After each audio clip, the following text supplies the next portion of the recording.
الحمد لله نحمده ونستعينه ونستغفره ونؤمن به ونتوكل عليه ونعوذ بالله من شرور أنفسنا ومن سيئات أعمالنا من يهد الله فلا مضل له ومن يضلله فلا هادي له ونشهد أن لا إله إلا الله وحده لا شريك له ونشهد أن محمدًا عبده ورسوله الذي أرسله بالحق بشيرا ونذيرا وداعيا إلى الله بإذنه وسراجا منيرا فقد قال الله تعالى في كلامه المجيد والفرقانه الحميد أعوذ بالله من الشيطان الرجيم بسم الله الرحمن الرحيم كل نفس ذائقة الموت وإنما توفون أجوركم يوم القيامة فمن زحزح عن النار وأدخل الجنة فقد فاز وما الحياة الدنيا إلا متاع الغرور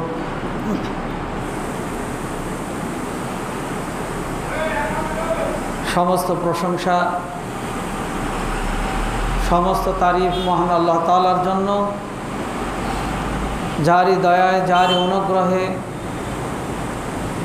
জুমার সালাত আদায়ের জন্য পৃথিবীর শ্রেষ্ঠতম স্থান মসজিদে আসার সুযোগ পেয়েছে, যেন প্রভুর দরবারে শুকরিয়া আদায় করি। আলহামদুলিল্লাহ। দরুদ ও সালাম বর্ষিত হোক প্রিয় নবী বিশ্বনবী মুহাম্মদ রাসূলুল্লাহ সাল্লাল্লাহু আলাইহি ওয়াসাল্লামের প্রতি। আজকের জুমার মসজিদে উপস্থিত শ্রদ্ধাভাজন মুসল্লিয়ান একরাম, আমি আপনাদের সামনে সূরা আল ইমরান থেকে একটি আয়াত পাঠ করেছি। আয়াতকে সামনে রেখে মৃত্যু এবং মৃত ব্যক্তি নিয়ে দু চারটি কথা আলোচনা করব। মা তৌফিক ইল্লা বিল্লাহ।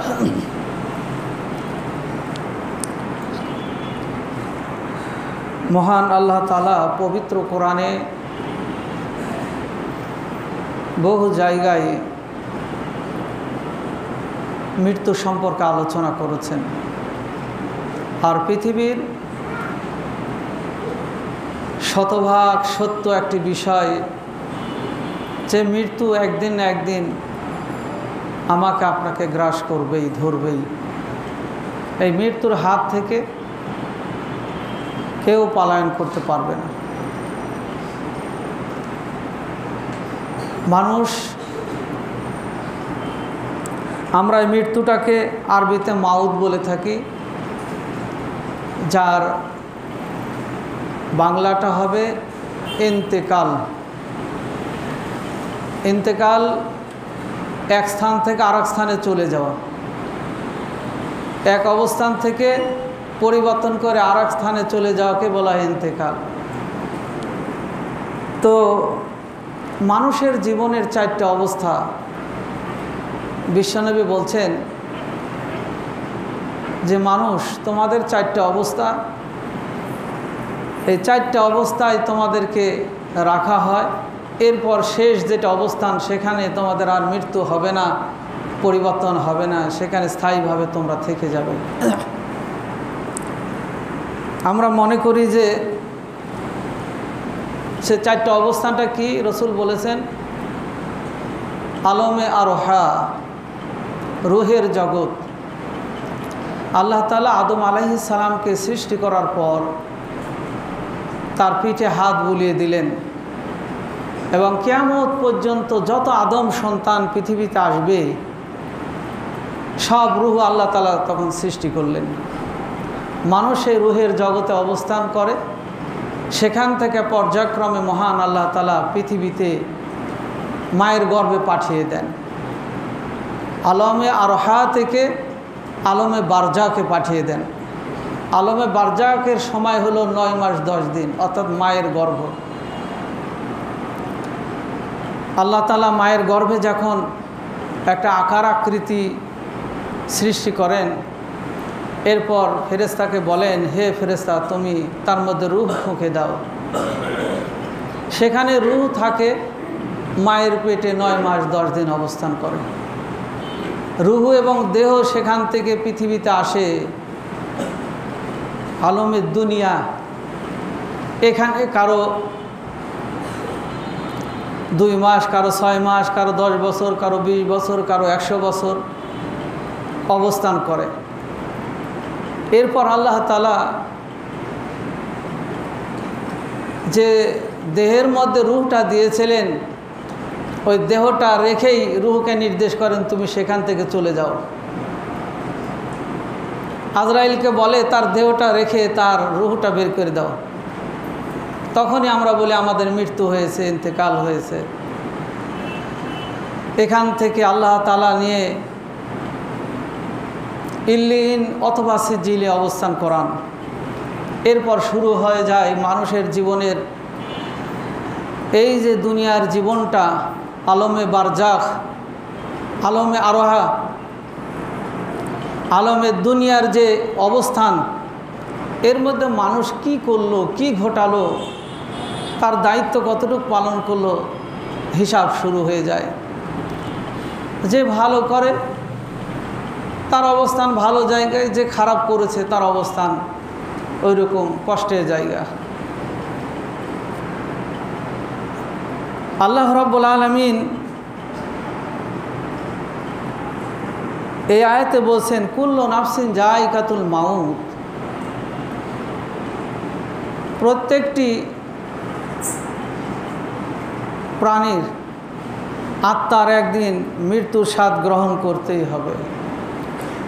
ওয়া ইন্নামা তুওয়াফাউনা উজুরাকুম ইয়াওমাল কিয়ামা। অবশ্যই তোমাদের প্রতিদান কিয়ামত দিবসে প্রদান করা হবে। ফামান যুহজিহা আনিন নার, যে ব্যক্তি জাহান্নাম থেকে বাঁচার কাজগুলো করেছে, নিজেকে জাহান্নাম থেকে বাঁচিয়েছে, আল্লাহ বলেন উদখিলাল জান্নাহ, তাকে অবশ্যই জাহান্নামে প্রবেশ করানো হবে। আর ফাকাদ ফাজ, সে সফলতা লাভ করবে। অমাল হায়াতুদ দুনিয়া, আর যে ব্যক্তি দুনিয়ার জীবনকে প্রাধান্য দিল, দুনিয়ার রং তামেশা, দুনিয়ার সম্পদ, দুনিয়ার মোহ, দুনিয়ার ভালোবাসা তাকে প্রাধান্য দিল, এই দুনিয়াকে নিয়েই সে অনেক কিছু ভাবলো। আল্লাহ বলছেন, হে মানব সকল জেনে থাকো, ইল্লা মাতাউল গুরুর, তোমাদের এই দুনিয়ার জীবনটা হলো একটা ধোঁকা। আমাল হায়াতুদ দুনিয়া ইল্লা মাতাউল গুরুর, দুনিয়ার জীবনটা তোমাদের ধোঁকা ছাড়া আর কিছুই নয়। আল্লাহকে ভুলে দেওয়ার জন্য দুনিয়ার সম্পদ, দুনিয়ার ভালোবাসা, দুনিয়ার গাড়ি বাড়ি, দুনিয়ার নারী আমাকে আপনাকে গাফেল করে। আল্লাহ বলছেন এগুলো ধোঁকা ছাড়া কিছুই নাই। কেননা আল্লাহ রসুল বলছেন, একজন জ্ঞানী, একজন পরকালে সফলকাম হবে এমন একজন ব্যক্তি দুনিয়াকে কখনো প্রাধান্য দেয় না। সে দুনিয়া কিভাবে চলে, যখনই সে পথ চলে, যখনই সে সামনের দিকে অগ্রসর হয়, এমন চিন্তা করে, এমন খেয়াল করে সে তার ধাপটা সামনের দিকে অগ্রসর করে, যাতে করে তার পায়ে কোনো রকম কাঁটা অর্থাৎ পাপ যেন না ফুটে, পাপ যেন জড়িয়ে না যায়। এই জন্য রসুল সাল্লাল্লাহু আলাইহি সাল্লাম বলছেন, তোমাকে ইচ্ছাই হোক অনিচ্ছাই হোক মৃত্যুর হাতে ধরা দিতেই হবে। পৃথিবীর কত নামি দামি, কত পদবী, কত শক্তিধর ব্যক্তি তাদেরকে ইচ্ছায় অনিচ্ছায় চলে যেতেই হয়েছে। পৃথিবীতে অনেক কিছু আবিষ্কার হচ্ছে, অনেক মেডিসিন আবিষ্কার করছে সুস্থ থাকার জন্য, ভালো থাকার জন্য, কিন্তু মৃত্যু থেকে বাঁচার জন্য এমন কোনো কিছু আবিষ্কার কেউ করতে পারছে না। বিশ্বাসীরা হোক অবিশ্বাসীরা হোক, ইচ্ছায় হোক অনিচ্ছায় হোক, মৃত্যুর হাতে আমাকে আপনাকে একদিন একদিন ধরা দিতেই হবে। এই জন্য আল্লাহ রসুল বলছেন, আন ইবনে উমারিন কল আখাযা রাসূলুল্লাহ সাল্লাল্লাহু আলাইহি ওয়াসাল্লাম বিমানকাবি। আল্লাহ রসুলের একজন সাহাবী আব্দুল্লাহ ইবনে ওমর বলছেন, একদিন রসুল সাল্লাল্লাহু আলাইহি ওয়াসাল্লাম আমার এই কাঁধটা ধরলেন, ঘাটটা ধরলেন, ধরে বলেন ফাকালা কুন্না দুনিয়া কান্নাকা গরিবুন আও আবির সাবিল। হে আব্দুল্লাহ ইবনে ওমর, তুমি দুনিয়াতে ওইভাবে চলাফেরা করো যেন তুমি একজন মুসাফির, তুমি একজন নিঃস্ব ব্যক্তি। এর চেয়ে আর বড় কিছু মনে করো না। দুনিয়া একটা মুসাফিরখানা মনে করো। একজন মুসাফির যেমন কোথায় সফরে গেলে তার যতটুক প্রয়োজন, যতটুক না হলেই চলবে না সফর অবস্থায়, ঠিক ওইটুক মাল সামান সে নিয়ে যাত্রা করে। হে আব্দুল্লাহ ইবনে ওমর, তুমি সেটাই মনে করে চলো, সেইভাবেই চলো। ওয়াকানা ইবনে উমর ইয়াকুল, ইবনে উমর রাদিয়াল্লাহু আরও বলছেন, রাসূল সাল্লাল্লাহু আলাইহি ওয়াসাল্লাম বলছেন, ইজা আমসাইতা ফালা তানতাজির সবাহ। তুমি যখন সন্ধ্যা করবে, সন্ধ্যা তোমার উপর আসবে, তুমি মনে করো না যে সকাল পর্যন্ত আমি বেঁচে থাকব। অর্থাৎ তুমি যে সকাল করতে পারবে এই নিশ্চয়তা তোমার মধ্যে নাই। ওয়াইদা আসবাহতা ফালা তানতাজির মাসা। আর তুমি যখন সকাল করবে ওই আশা করো না যে আমি সন্ধ্যা পর্যন্ত বেঁচে থাকব।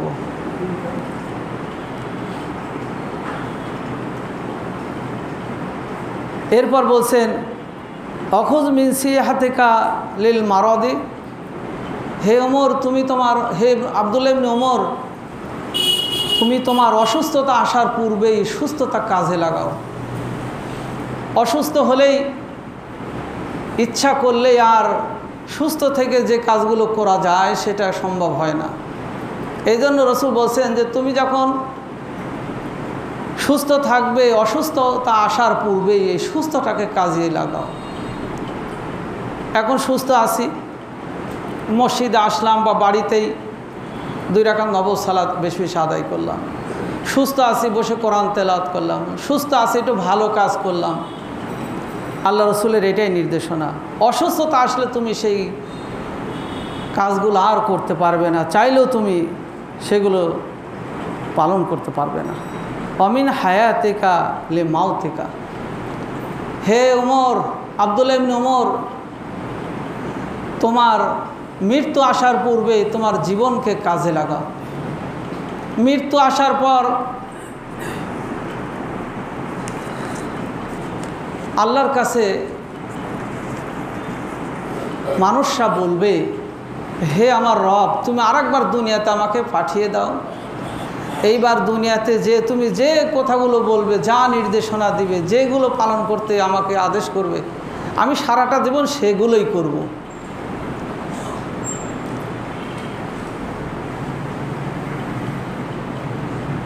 আল্লাহ পবিত্র কোরআনে মানুষ এই কথাগুলো যে বলবে, সূরা আল ফাজরের মধ্যে আল্লাহ তাআলা বলছেন, ওয়াজা রাব্বুকা ওয়াল মালাকু সফফান সফফা ওয়াজিআ ইয়াওমাইযিন বিজাহান্নাম ইয়াওমাইযিন ইয়াতাযাক্কারুল ইনসানু ওয়া আন্না লাহু যিকরা। যখন তার সামনে জাহান্নামকে উপস্থিত করা হবে, জাহান্নামের গর্জন, জাহান্নামের দৃশ্যগুলো, জাহান্নামের শাস্তিগুলো দেখে মানুষ উপদেশ গ্রহণ করবে এবং বলবে, আল্লাহ আমাকে দুনিয়াতে পাঠিয়ে দাও, আমি আরেকবার দুনিয়াতে যে তোমার ইবাদতের মধ্যে, তোমার বিধান, তোমার হুকুম পালনের মধ্যে দিয়ে আমি সময় ব্যয় করব। আল্লাহ বলবেন এই উপদেশ জাহান্নাম দেখার পর তোমার শিক্ষার, তোমার চাওয়া পর আর কোনো সুযোগ দেওয়া হবে না। তোমাকে তো দুনিয়াতেই সতর্ক করা হয়েছিল।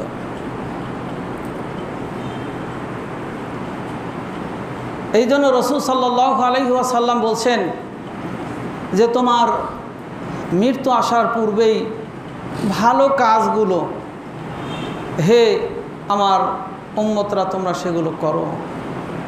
ভালো কাজগুলো আমরা জানি কোনগুলো। নিজের জীবনে ভালো কাজ দ্বারা সাজিয়ে নিতে হবে, খারাপ অন্যায় পাপ এগুলো পরিহার করতে হবে।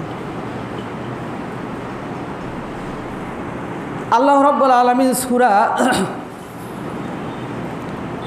নিসার মধ্যে বলছেন, দুনিয়ার জালেমদের যখন মৃত্যু আক্রান্ত করবে, মৃত্যু গ্রাস করবে, জালেমরা চিৎকার করবে, জালেমের রূহগুলো শরীরের বিভিন্ন অঙ্গ প্রত্যঙ্গের মধ্যে ঢুকে যাবে, পলায়ন করার চেষ্টা করবে যে আমাকে যেন ধরতে না পারে। আজরাইল তখন বলবে, হে জালেম,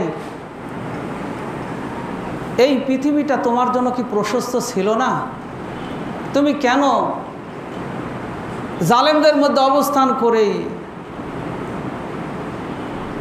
কাফের মুশরিকদের মধ্যে অবস্থান করেই তুমি কেন তোমার জীবন শেষ করে ফেললে? তোমার হায়াত শেষ করলে, জীবন শেষ করে ফেললে।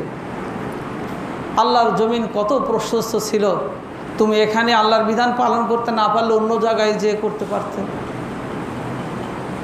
এই বলতে বলতে তার রূহগুলো টেনে বের করা হবে। রাসূল সাল্লাল্লাহু আলাইহি ওয়াসাল্লাম বলছেন, তার চিৎকার যদি মানুষ শুনতে পেত, কানে তলা ফেটে মানুষ মারা যেত। আল্লাহ রাব্বুল আলামিন এই জন্য আমাদেরকে বলছেন, তোমার যে ইন্তেকাল হবে, তোমার দেহ থেকে যে রূহটা বের করে নেওয়া হবে, এই অবস্থা আসার পূর্বেই ওয়ালা তামুতুন্না ইল্লা ওয়া আনতুম মুসলিমুন, তোমরা মুসলমান হয়ে যাও, আত্মসমর্পণকারী হয়ে যাও।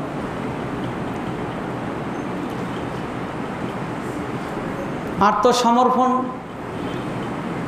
শুধু মুসলিম বললাম হয়ে গেল তাও না, আমার ব্যবসার ক্ষেত্রে আল্লাহ রসুলের বিধান অনুযায়ী পরিচালনা করা, এটা আত্মসমর্পণ। আল্লাহর বিধানগুলো সময় মতো পালন করা, হারাম বর্জন করা, অবৈধ পথ বন্ধ করা, যেই পথে চললে আমার পরকাল ভালো হবে সেই পথকে অনুসরণ করা। রাসূল সাল্লাল্লাহু আলাইহি ওয়াসাল্লাম বলেছেন,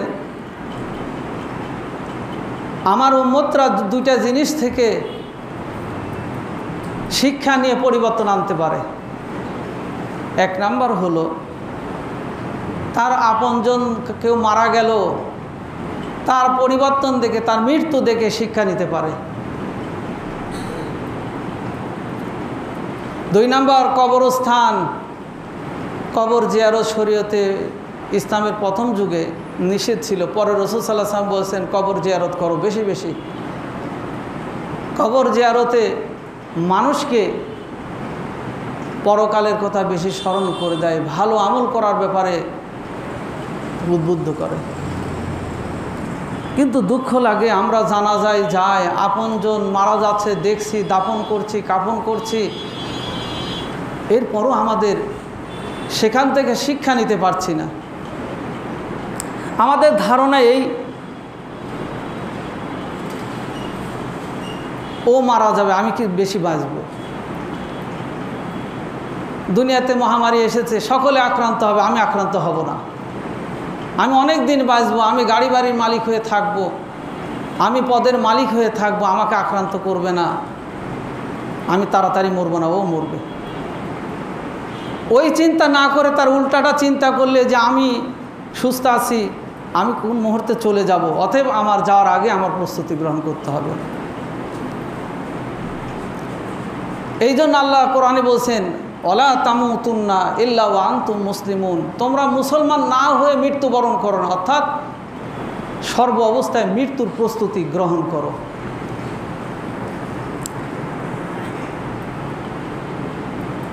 আমরা কার কোথায় মৃত্যু, কখন মৃত্যু লেখা আছে কেউ জানি না। কেউ বাজার করতে যে বাজারের ব্যাগ নিয়ে আর বাড়িতে ফিরছি না, কেউ বা আপনজনদের বাড়িতে বেড়াতে যে সেই বাড়ি থেকে ফিরছি না, কেউ বা বিছানায় রাত্রে ঘুমিয়েছি, সকালবেলা আর বিছানা থেকে উঠছি না, কেউ বা রাস্তায় বের হয়েছি আর বাড়িতে ফেরার সুযোগ হলো না। এই যে কয়েকদিন আগে ভারতের একটা বিমান দুর্ঘটনা ঘটল, 242 জন যাত্রীর মধ্যে 241 জনই মারা গেলেন। কেউ আপনজনের কাছে যাবেন, কেউ বা চাকরির জন্য যাচ্ছেন, কেউ বা নিজ দেশে যাচ্ছেন, সকলে একসাথে চলে গেলেন। জানলে কি সেই বিমানে তার আরও যাত্রী হতেন? একজন যাত্রী শ্রমিক ভৌমিক নাকি নামটি এরকম একটা নাম, তার গাড়ি বিমানবন্দরে আসতে 10 মিনিট দেরি হয়েছে। হাই হতাশ করছেন যে হায় আমার কি হলো, টাকাগুলো নষ্ট হয়ে গেল, যেতে পারলাম না, ক্ষতি অমুক অমুক অমুক। যখন বিমান দুর্ঘটনার কথা শুনেছেন তার সাক্ষাৎকারে বলছেন, আমি ভগবানের প্রশংসা করি যিনি আমাকে এইভাবে বাঁচিয়ে দিবেন। আবার ওই বিমানে 242 জনের মধ্যে একজন মাত্র বেঁচে গেলেন। আমার ভাইরা, এগুলো থেকে, এই ঘটনাগুলো থেকে আমাদেরকে শিক্ষা নিতে হবে। এই যে কয়েকদিন আগে ইরানের যে হামলা হলো, ইরানের শীর্ষস্থানীয় সব নেতা, বিজ্ঞানী, প্রধান যারা মারা গেলেন, তারা কি জানতেন যে আমার অমুক দিন ওই সময় হঠাৎ করে আমার মৃত্যু এসে যাবে? এই জন্য আল্লাহ তাআলা বলছেন সূরা ইয়াসিনের মধ্যে বলছেন যে তোমরা কেউ জানো না তোমার কার কোথায় মৃত্যু। তোমাদেরকে মৃত্যু যখন গ্রাস করবে, মৃত্যু তোমাদের নিকটে উপস্থিত হবেন, এক মুহূর্ত সময় দেওয়া হবে না যে আমার ব্যাংকের হিসাবটা পরিবারের কাছে বুঝে দিই, আমার অসমাপ্ত কাজগুলো অন্যর হাতে দিয়ে দিই। আল্লাহ বলছেন তাওসিয়াতাও ওয়ালা ইলা আহলিহিম ইয়ারজিউন, ওসিয়ত করারও সুযোগ পাবে না, পরিবারের কাছে ফিরে যাওয়ারও তোমাদের কোনো অবকাশ থাকবে না, 1 সেকেন্ড কোনো অবকাশ দেওয়া হবে না। তাহলে আমাদের মৃত্যু আসার পূর্বেই ভালো কাজগুলো করতে হবে। যেহেতু শতভাগ সত্য যে মৃত্যু আসবে, কোন মুহূর্তে আসবে, কখন আসবে সেটা নির্দিষ্ট নয়। অতএব আমার প্রত্যেকটা মুহূর্ত, প্রত্যেকটা সময় মৃত্যুর জন্য অপেক্ষা করতে হবে। আমি মৃত্যুর জন্য প্রস্তুত, সে আমলগুলো আমাকে করতে হবে। আল্লাহ রাব্বুল আলামিন পৃথিবীতে আসার একটা সিরিয়াল দিয়েছেন। দাদা আগে আসে, দাদার পরে বাবা, বাবার পরে ছেলে, ছেলের পরে নাতি, এরপর পর্যায়ক্রমে আসতেছে। কিন্তু যাওয়ার সিরিয়াল আল্লাহ রাখেননি। দাদা জীবিত আছে, বাবা চলে যাচ্ছে, দাদা জীবিত আছে, নাতি চলে যাচ্ছে। তাহলে যাওয়ার যেহেতু সিরিয়াল নাই, কার উপর কখন এই মৃত্যু আক্রমণ করবে, মৃত্যু গ্রাস করবে, ধরবে, আমরা সেই মৃত্যুর জন্য প্রস্তুতি গ্রহণ করি। গতকালকেই একটা জানাজা দিয়ে আসলাম, হাজারো আলেমের ওস্তাদ, রাজশাহীর মৌলানা আব্দুস সামাদ সালাফি, এত আলেমের ওস্তাদ, কালকে জানাজায় হাজার হাজার লোক, কিন্তু তাকেও চলে যেতে হলো। আলেম হোক, সাধারণ মানুষ হোক, ধনী হোক, গরিব হোক, নারী হোক, পুরুষ হোক, মুসলিম হোক, অমুসলিম হোক, ছোট হোক, বড় হোক, সকলকেই মৃত্যুর হাতে ধরা দিতেই হবে। আল্লাহ অন্য আয়াতে বলছেন, ফাইদা যা আজালুহুম লা ইস্তাখিরুনা সাআতা ওয়া লা ইস্তাকদিমুন। যখন তোমার মৃত্যুর ঘণ্টা বেজে যাবে, মৃত্যু তোমার কাছে উপস্থিত হবে, তোমাকে এক মুহূর্ত সময় দেওয়া হবে না।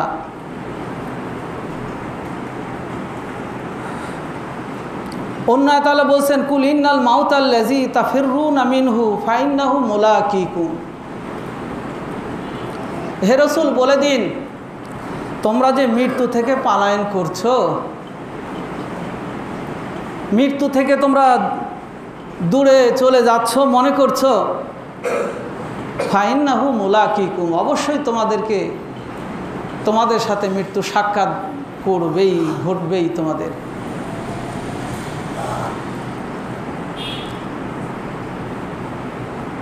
মৃত্যু থেকে পালায়নের কোনো সুযোগ নাই, মৃত্যু থেকে দূরে থাকার কোনো সুযোগ নাই। আল্লাহ বলছেন, অবশ্যই তোমাকে মৃত্যু ধরবেই কোনো না কোনো মুহূর্তে। এই জন্য আল্লাহ তাআলা বলছেন, এই মৃত্যু আসার পূর্বেই, ইয়া আইয়ুহাল্লাযীনা আমানুত্তাকুল্লাহা ওয়াল তানজুর নাফসুম মা কদ্দামাত লিগাদ ওয়াত্তাকুল্লাহ ইন্নাল্লাহা খাবীরুম বিমা তা'মালুন। হে ঈমানদারগণ, তোমরা একটু চিন্তা করো, তোমরা একটু ভাবো, পরকাল জীবনের জন্য তোমরা কি প্রেরণ করছো, পরকালের কাজ তুমি কি করছো, আমলগুলো ঠিকভাবে হচ্ছে কিনা, পরকালের পাথেয়গুলো সংগ্রহ করছে কিনা, পরকাল কঠিন কবরের যে আমলের দরকার সে আমলগুলো আমার আছে কিনা, সেই জন্য আমি চেষ্টা চালাচ্ছি কিনা, পরকালের সম্বলগুলো আমার গচ্ছিত আছে কিনা, উনজুর, তুমি দেখো। ওয়াত্তাকুল্লাহ, আর তুমি তোমার রবকে ভয় করে চলো। ইন্নাল্লাহা খাবীরুম বিমা তা'মালুন। হে মানুষ, তুমি যা করছো, যা ঘটাচ্ছ, যে অবস্থানে আছো, তোমার রব সকল খবর, সকল বিষয় জ্ঞাত। আমরা ঘরে থাকি, বাইরে থাকি, আলোতে থাকি, অন্ধকারে থাকি, আমরা যে অবস্থানে যেখানেই থাকি না কেন, আমার রব আমার সব অবস্থা, সব বিষয়গুলো সম্পর্কে অবহিত। কোনো বিষয়, কোনো অজানা বিষয় আল্লাহর কাছে থাকবে না। সব তথ্য বলিয়ে দেবেন, সব তিনি ফাঁস করে দিবেন, সব কিছু মানুষের সামনে উপস্থিত করবেন।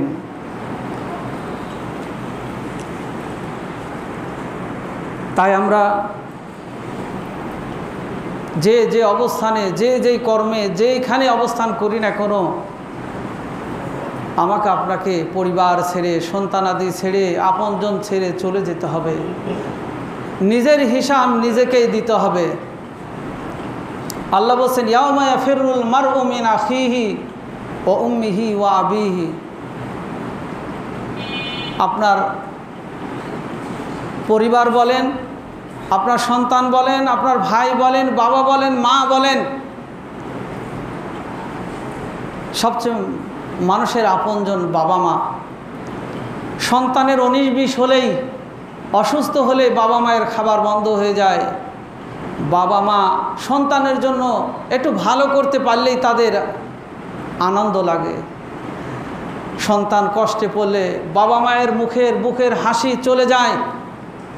আল্লাহ বলছেন, সেই বাবা মাও তোমার কোনো কাজে আসবে না।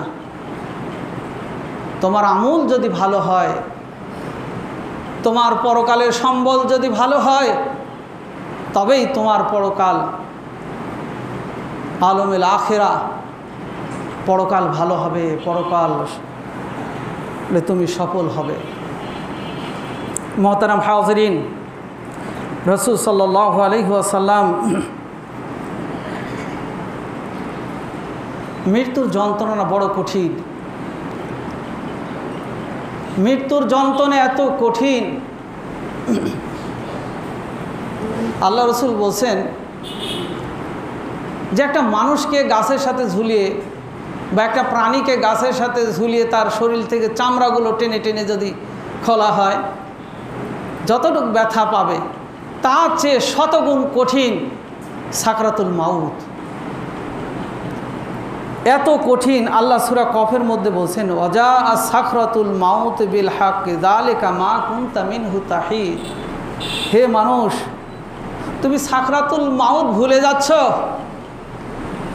সাকরাতুল মাউত কত কঠিন, এই সাকরাতুল মাউত সম্পর্কে তুমি টালবাহানা করছো যে নিঃশ্বাসটা ফুরিয়ে যাবে, বেরিয়ে যাবে, রুহটা বেরিয়ে যাবে, শান্তি পেয়ে যাব।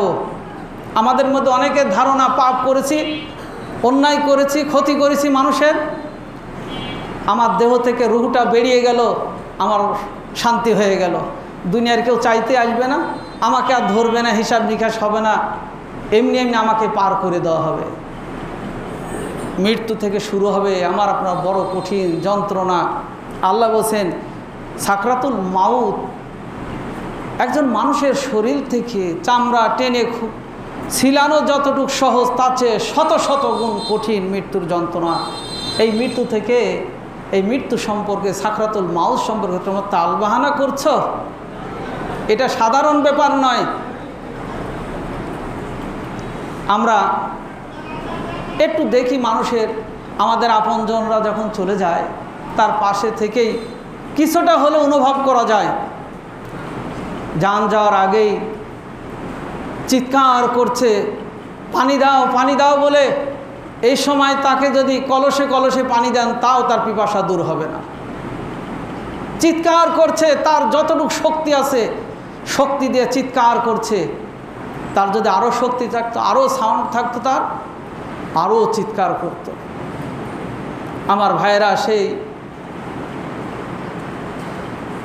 সাকরাতুল মাউত, আজরাইল যখন আমার আপনার সামনে ভয়ঙ্কর আকৃতি নিয়ে আসবে, চেহারা দেখেই তার কলিজা শুকে যায়, চেহারা দেখে তার চিৎকার, তার ভয়ানক দৃশ্যগুলো আমরা দেখতে পাই।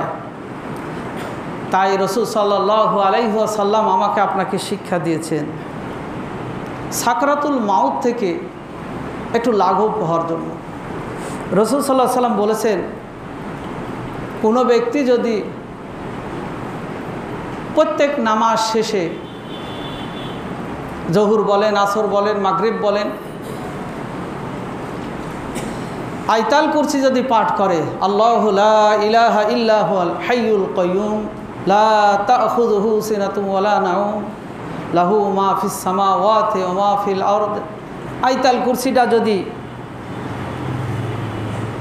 নামাজ অন্তে পাঠ করে, আল্লাহ তাআলা তার মৃত্যুটা সহজ করে দিবেন, আসানের সাথে তার মৃত্যুটা হবে। বলুন সুবহানাল্লাহ।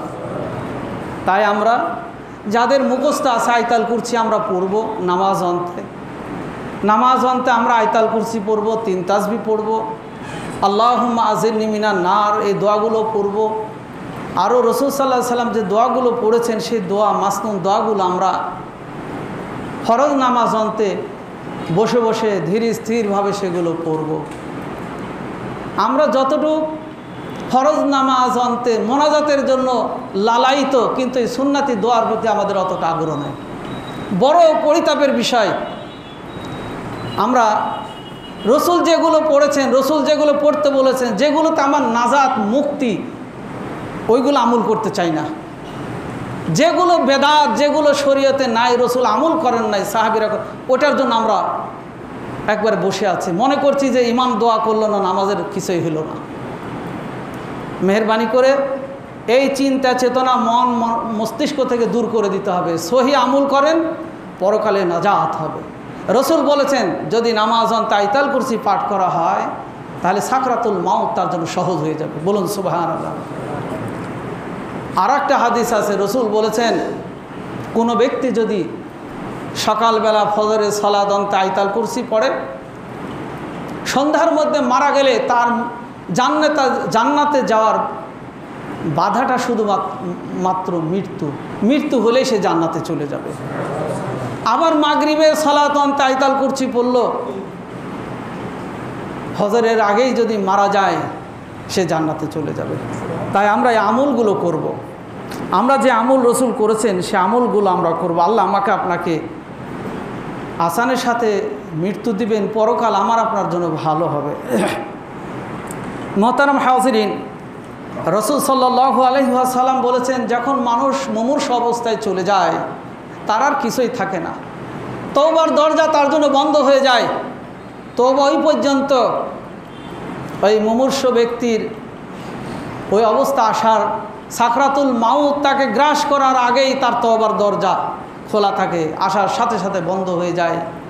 ওই সময় তওবা তার কোনো কাজে আসবে না, মানুষ অসহায় হয়ে যায়। রাসূল সাল্লাল্লাহু আলাইহি ওয়াসাল্লাম বলেছেন, তোমরা সেই সময় মাইয়েতের পাশে তালকিন করাবে, অর্থাৎ কালেমায়ে শাহাদাত তোমরা পড়াবে বলতে মাইয়েতকে বলে নয়, বরং তার পাশে আশহাদু আল্লা ইলাহা ইল্লাল্লাহ ও আশহাদু আন্না মুহাম্মাদান আবদুহু ওয়া রাসূলুহু জোরে জোরে তার পাশে পড়া। কেননা তার শেষ কালাম, শেষ বাক্যটা যেন শাহাদাতের উপর হয়, শেষ বাক্যটা যাতে করে সে আল্লাহ রসুলকে, ইসলামকে যেন অস্বীকার করে তার শেষ বাক্যটা না হয়। এই জন্য মৃত ব্যক্তির পাশে বসে জোরে জোরে কালেমায়ে শাহাদাত আল্লাহ রসুল পাঠ করতে বলেছেন।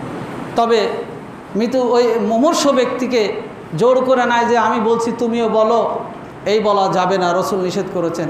ওই মুহূর্তে সাকরাতুল মাউত তাকে গ্রাস করেছে, যদি সে উল্টা কথা বলে ফেলে, আমি পড়ব না, আমি কালেমা জানি না, কালেমা পড়তে পারবো না, বা কালেমা বিশ্বাস করি না, এমন কথা যদি বলে, তাহলে তার মৃত্যুটা অন্য অবস্থায় হয়ে গেল। তাই রসুল বলেছেন তার পাশে বসে তালকিন করাবে, জোরে জোরে তোমরা কালেমায়ে শাহাদাত পড়বে, আল্লাহ যাতে তার সাকরাতুল মাউতটা সহজ করে দেন। আমরা অনেক সময় দেখেছি মৃত ব্যক্তিদের, জীবিতদের করণীয়গুলো আমরা অনেকটা যেটা করতে রসুল নিষেধ করেছেন সেগুলো করি, যেটা করতে বলেছেন সেটা আমরা বাদ দিই। মৃত ব্যক্তির জন্য আপনজনদেরকে কান্না নিষেধ করতে বলেছেন। অনেক সময় দেখা যায় আওয়াজ করে চিল্লা কাঁদছে, অথবা মাথায় চুল টেনে ছেড়ছে, জামা ছিঁড়ছে, মাটিতে থাপড়াচ্ছে। রাসূল সাল্লাল্লাহু আলাইহি ওয়াসাল্লাম বলছেন, যখন এইভাবে মৃত ব্যক্তির জন্য বিলাপ করা হয় তাকে শাস্তির সম্মুখীন করা হয়। হ্যাঁ, আপনার বাবা মারা গেছে, আপনার ভাই মারা গেছে, আপনার ছেলে মারা গেছেন, আপনি ধৈর্যর পরিচয় দিচ্ছেন, আপনার চোখ দিয়ে অশ্রু প্রবাহিত হচ্ছে, আপনার অবস্থা মহান আল্লাহ তাআলা জানছেন। ওই ধৈর্য ধরার কারণে আল্লাহ রসুল বলছেন, যদি ধৈর্য ধারণ করেন তাহলে ধৈর্যধারীর কারণে আল্লাহ তাআলা জান্নাতে একটু বাইতুল হাম নামের একটা বিশেষ ভিআইপি আল্লাহ দরজা, গেট প্রস্তুত করে রেখেছেন। ধৈর্যধারীর জন্য আল্লাহ তাআলা জান্নাতের মধ্যে একটি ভিআইপি আবার ঘর নির্মাণ করে দিবেন, এবং ঘরের উপরে বাইতুল হাম বলে লেখা থাকবে। তাই আমরা মৃত ব্যক্তির জন্য কান্নাকাটি, বিলাপ করা, এগুলো করা বর্জন করতে হবে। কেউ মারা গেল, মারা যাওয়ার পর মহিলারা হোক বা কোনো মাদ্রাসার হুজুররা হোক, কোনো ব্যক্তি হোক, মৃত ব্যক্তির পাশে আমরা বসে বসে কোরআন তেলাওয়াত করি। ওই কোরআন তেলাওয়াত কোনো যুগেই ছিল না। রসুলের যুগে, সাহাবীদের যুগে, তাবেঈদের যুগে এগুলো কোনোই বেদাত ছিল না, নতুনভাবে আবিষ্কার করা হচ্ছে। আর কোরআনটা মৃত ব্যক্তির জন্য না, আমরা সকলেই জানি। ওষুধ কেবল জীবিত ব্যক্তির জন্য, মৃত ব্যক্তিকে ওষুধ খাওয়া কোনো লাভ নাই। আমার জীবনে কোরআন মানলাম না, জীবনে কোরআন অনুযায়ী চললাম না, কোরআনী বিধানকে বিশ্বাস করলাম না, তার পাশে একটা নয় হাজার হাজার কোরআন নিয়ে বসে পড়েও তার কোনো ফায়দা হবে না। মেহরবানি করে বিষয়গুলো খেয়াল রাখবেন। যাদের ভিতরে বিশ্বাস আছে হুজুর নিয়ে এসে বসে কোরআন পড়ালে, মেয়েরা বসে কোরআন পড়লে তার কিছু ফায়দা হবে? কোনোই ফায়দা হবে না। কোরআন হলো জীবিত ব্যক্তিদের জন্য। আপনি কোরআন মানেন, কোরআন অনুযায়ী চলেন, আপনার পাশে কোরআন পড়তে হবে না। কোরআনই বিশ্বাস করেন, কোরআন অনুযায়ী জীবন পরিচালনা করেন, আপনার সফলতা আসবে। তাই আমরা এই কাজগুলো করে থাকি। মৃত ব্যক্তিরা, জীবিত ব্যক্তিরা মৃত ব্যক্তিকে শাস্তির সম্মুখীন করে দেয়। রাসূল সাল্লাল্লাহু আলাইহি ওয়াসাল্লাম বলছেন, মৃত ব্যক্তিকে নিয়ে যখন জীবিতরা প্রশংসা করতে থাকে, কি প্রশংসা? সে পাহাড় ছিল, সমক ছিল। মৃত ব্যক্তির বুকের উপর ফুল দেওয়া হয়, মৃত ব্যক্তি নিয়ে অনেক কিছু প্রশংসা যখন করা হয়, আল্লাহ বলেন তার আমলটা দেখো তো কি। ফেরেশতারা বলে, হে আল্লাহ, তার আমল তো নাই, দুনিয়ার নেতা ছিল, পাহাড় ছিল। রাসূল সাল্লাল্লাহু আলাইহি ওয়াসাল্লাম বলছেন, তখন আযাবের ফেরেশতাদেরকে হুকুম করা হয় তার উপর আঘাত করো লোহার হাতুড়ি দ্বারা। এমনভাবে হাতুড়ি দ্বারা আঘাত করা হয়, বিশ্বনবী বলছেন এই পাহাড়, এই হাতুড়ির আঘাত যদি উহুদ পাহাড়ে করা হতো, উহুদ পাহাড় ধুলার মতো হয়ে যেত। তাহলে মৃত ব্যক্তির মিথ্যা প্রশংসা, মৃত ব্যক্তিকে নিয়ে বাড়াবাড়ি করা, মৃত ব্যক্তির ফুল দেওয়া, মৃত ব্যক্তিকে আরও যেগুলো শিরক বেদাত ঘটানো হচ্ছে, মৃত ব্যক্তির জন্য কোনোই কাজে আসে না, মৃত ব্যক্তির জন্য কোনোই ফায়দা হয় না। এমন কি মারা গেল মৃত ব্যক্তির জন্য আমরা খাওয়ার ব্যবস্থা করি। 7 দিনের দিন, 3 দিনের দিন, 40-এর দিন, বার্ষিকী দিন। আমাদের দেশে তো এখন বার্ষিকী পালন করতে করতে বার্ষিকীর সীমা সেরে গেছে। অমুক বার্ষিকী, তমুক বার্ষিকী, বিয়া বার্ষিকী, সুন্নাতি বার্ষিকী, মৃত্যুবার্ষিকী করতে করতে খালি বার্ষিকীরে শুরু করে দিয়েছে আমরা মুসলমানরা, যেটা আপনার রসুল করেন নাই, আমাদের করার ব্যাপারে কোনো নির্দেশনা নাই। যখন কোনো ব্যক্তির মাইয়েতের খাওয়ার আয়োজন করা হয়, এটা ভালো করে শুনবেন, অপরক বিষয়গুলো আমরা জেনে সমাজের পরিবর্তন আনতে হবে।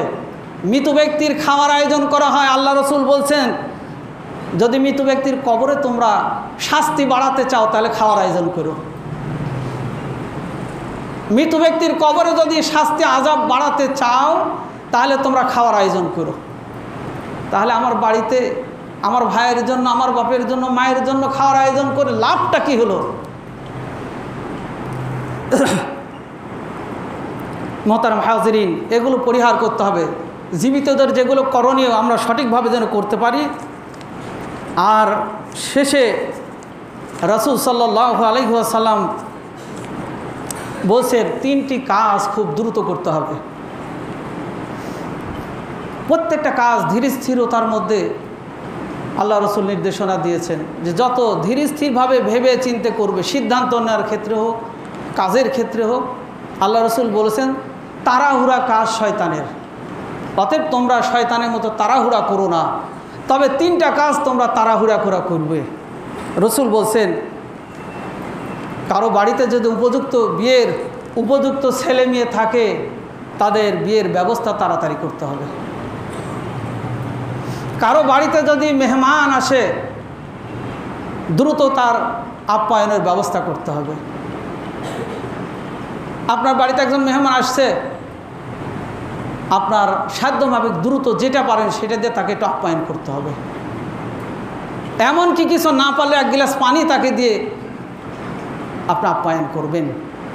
রাসূল সাল্লাল্লাহু আলাইহি ওয়াসাল্লাম বললেন 3 নাম্বার হলো কেউ মারা গেলে দ্রুত তার দাফন কাফনের ব্যবস্থা করতে হবে, জানাজার ব্যবস্থা করতে হবে।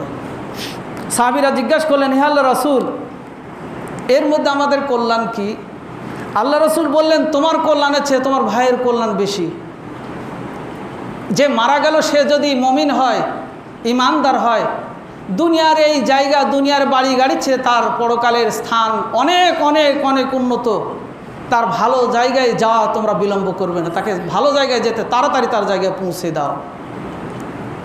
আর যদি ব্যক্তিটা পাপী হয়, বেঈমান হয়, আল্লাহ রসুল বলছেন যে এই পাপীকে তুমি দ্রুত বাড়িতে সরিয়ে দাও, ওর কারণে তোমার বাড়িতে, তোমার গৃহে আল্লাহর আযাব পতিত হতে পারে। তাহলে দেখুন, ভালো হলে তার ভালো জায়গায় দ্রুত পৌঁছে দেওয়া হচ্ছে, আর খারাপ হলে বাড়িতে গজব শাস্তি পতিত না হয় সেজন্য দ্রুত বাড়িতে সরিয়ে দিতে বলছেন। আমার ভাইরা, আমরা অনেক সময় দেখেছি মাইয়েতকে 2 দিন 3 দিন পর্যন্ত আমরা রেখে আপনজনদের জন্য অপেক্ষা করি, ওই ব্যক্তির মৃত ব্যক্তির কল্যাণ থেকে আমরা বঞ্চিত করছি। তাই আমাদের উচিত হবে আপনজন মারা গেলে, এমনকি নিজের ওসিয়তটুকু আপনি করে যাবেন, আমি মারা গেলে আমার জন্য 14 গোষ্ঠীকে ডেকে আনতে হবে, সব এলাকায় মাইকিং করতে হবে, তারপরে জানাজা হবে। এটা নাই, যত দ্রুত পারা যায় আপনরা দাফন কাফন করে ফেলবে। মোহতারাম হাজিরিন, পরবর্তীতে আবার আলোচনা হবে ইনশাল্লাহ। আল্লাহ যেন আমাদেরকে আমাদের সাকরাতুল মাউত, মৃত্যু আসার পূর্বেই আমরা যেন মৃত্যুর প্রস্তুতি গ্রহণ করতে পারি। আল্লাহ যেন আমাদের সেই তৌফিক দান করেন। আমরা যেন মুমিন মুসলিম হয়ে মৃত্যুর হাতে ধরা দিতে পারি, এবং আমাদের কোনো ভাই চলে গেলে জীবিতদের যে করণীয়, যেগুলো রাসূল নির্দেশনা দিয়েছে, ঠিক সেইগুলোই পালনের মধ্যে দিয়ে আমাদের দায়িত্ব যেন সুন্দরভাবে আদায় করতে পারি। মহান আল্লাহ তাআলার কাছে সে আরজু প্রার্থনা রেখেই খুতবা শেষ করছি। বারাকাল্লাহু লানা ওয়া লাকুম ফিল কুরআনিল আযীম।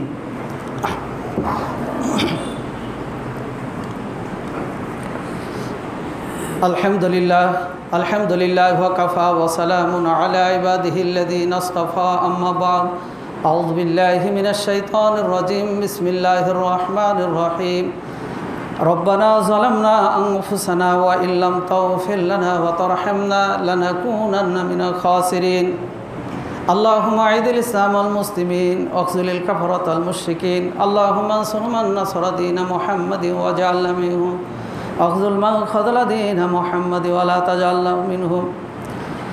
اللهم إنا نعوذ بك من عذاب جهنم ونعوذ بك من عذاب القبر ونعوذ بك من فتنة الدنيا ونعوذ بك من فتنة المحي والممات.